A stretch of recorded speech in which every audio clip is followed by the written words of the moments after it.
Now to see one of these birds in flight is quite the beautiful sight. Their beautiful wings can bring them to 50 to 60 kilometers per hour, which is about as fast as we're driving through those cities and towns that we live in. So how do they maneuver that flight? Well, their means of steering is through that great big tail of theirs.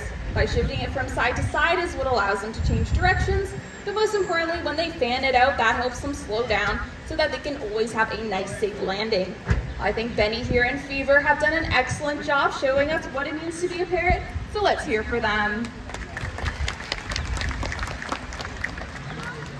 Now the next bird we'd like to introduce you to may not be the most colorful bird we have out here, but he sure does make up for it in his own way, as his species is one of the smartest parrot species in the world. And I'm sure he'd agree with us when we say that. He does. Now this here is Reggie, and Reggie is our tiny parrot. Now he may also be one of the smaller birds we have out here, but do not underestimate him, as his intelligence can be compared to that of a 5-year-old child. Timmy parrots are keen learners throughout their lives, and they've been known to learn as much as 1,500 words. Now, little Reggie here, he knows nowhere near 1,500 words, as his favorite word to say is a simple hello. A quiet hello from Reggie. Now, their ability to speak does make them a desired pet for many people. However, the methods used in capturing them for the global pet trade has unfortunately led to a significant decrease in those wild populations. The practices used are often harsh, inhumane, and dangerous, and that means up to half the birds that are trapped do not even survive their journey. Now the good news is there are government bodies working with organizations to help tackle the illegal capture and trade of these birds. And not only do we find that pretty exciting, but so does Reggie. Woo! A lot of excitement from a little gray bird. Now let's see if he has anything else to add for us today. Bye. A sweet goodbye from Reggie. Well, he's done a wonderful job for us, so let's put our hands together for him. Well, found all the way over on the other side of the world in Australia, as well as the islands of Indonesia, you can find a group of birds known as cockatoos, which is exactly who this next individual represents.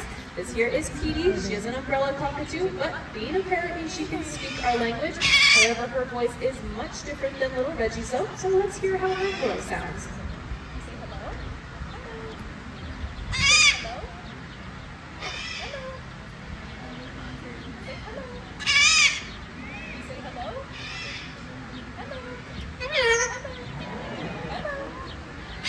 Only getting one hello out of her today, but that's okay. Very sweet, very sugary. That voice is very typical in the cockatoo world, but the reality is Petey is going to sell herself pretty strong out here. These guys are one of the loudest members in the parrot family, able to reach decibels up to 135.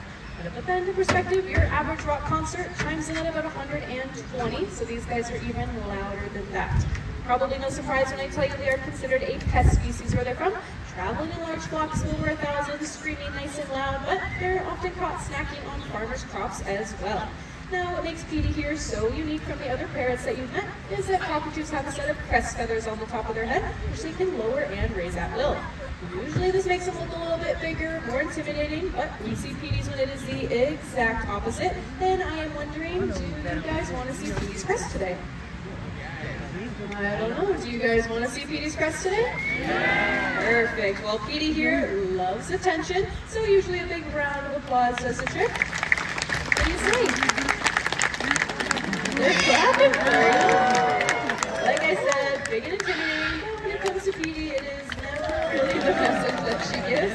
She's done an excellent job showcasing that today, so let's keep it going for Petey today. Okay, we are tucking her aside, making way for our next birds in our presentation. And these next ones you might recognize right away if you've ever been to Africa or maybe you grew up there.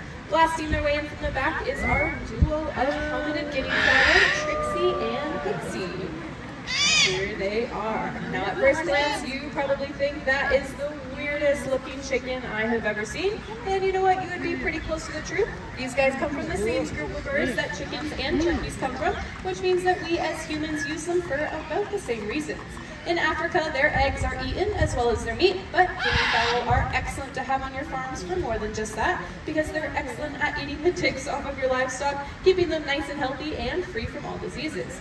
Now you saw them absolutely blasting from the back, and that is because they have the ability to run up to 35 kilometers per hour.